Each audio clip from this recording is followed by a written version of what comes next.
Hi, I'm Tatiana, and I graduated from UC Davis in 2011. I didn't, but I married her. Hey, my name is Rashad Mays, and I graduated UC Davis in 2017. Hi, my name is Michaela Rohrbaugh, and I graduated from UC Davis in 2018. Hey everyone, I'm Anderson, and I graduated from UC Davis in the fall of 2018, but I was a part of the 2019 class. My major was genetics and Russian, and currently we live in Ukraine and serve with the IFES movement here. That's called SSHA. My major was animal science and management, and I was on the pre-veterinary track in my undergrad years, so I had to take all those hard science classes.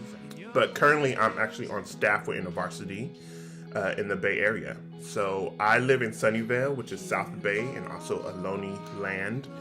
And I work with Stanford students, so Stanford University, and also San Jose State University students.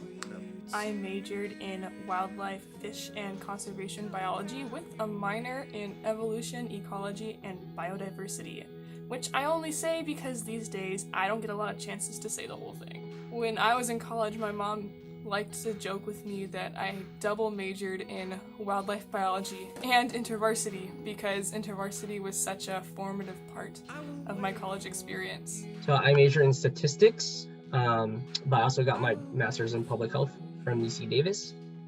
And I currently work as an evaluation associate with the Tobacco Control Evaluation Center. So the first word or image that come up when I think of my time with Davis University is probably culture.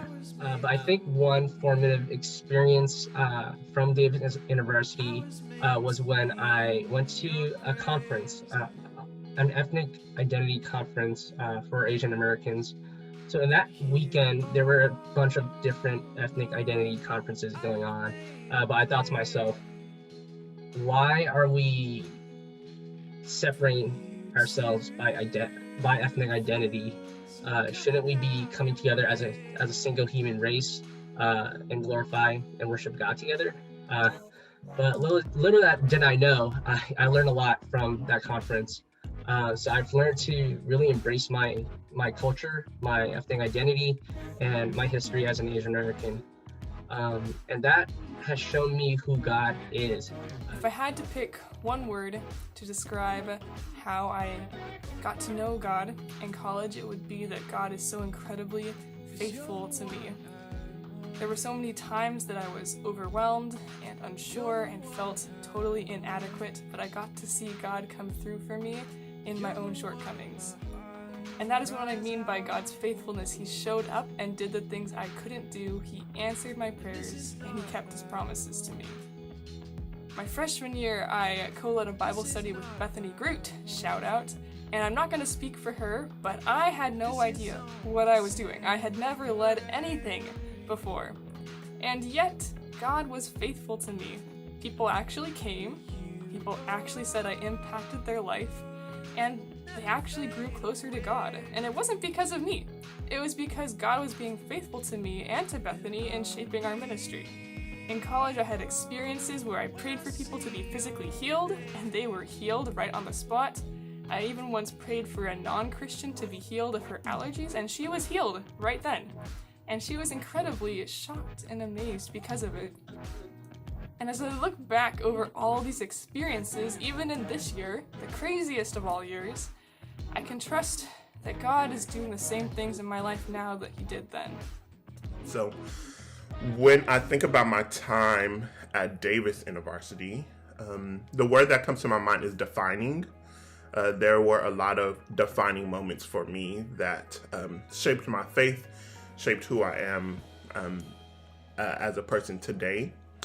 And yeah, those moments weren't always like joyful or even maybe constructive moments sometimes, but I think there's ways that God's grace and God's redemption helped make those moments be memories I look back on and kind of have gratitude for experiencing those things.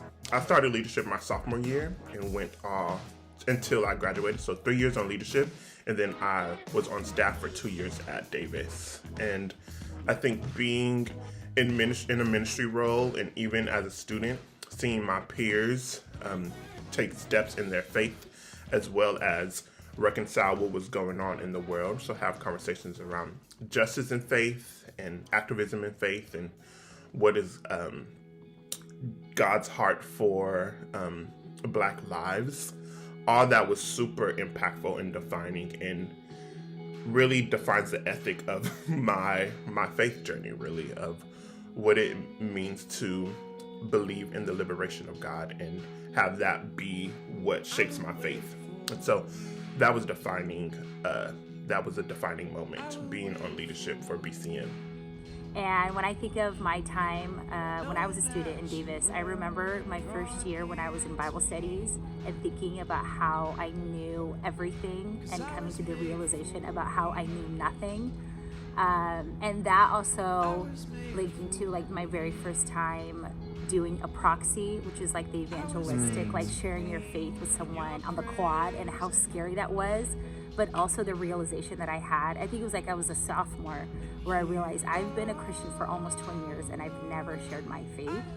And that sobering thought, but also that like I get to do this, and this is scary and really exciting. And it's impacted how I live today, because I live overseas and I get to share scripture with people, provoke them to think deeper, shake them out of their like, oh, I know everything, and sharing my story and asking people to follow Jesus. Yeah, I was never a student at Davis, but I was on staff with InterVarsity at UC Davis from 2013 to 2015. And a story from my time working at Davis was I got for a year to work as part of ISM, International Student Ministry.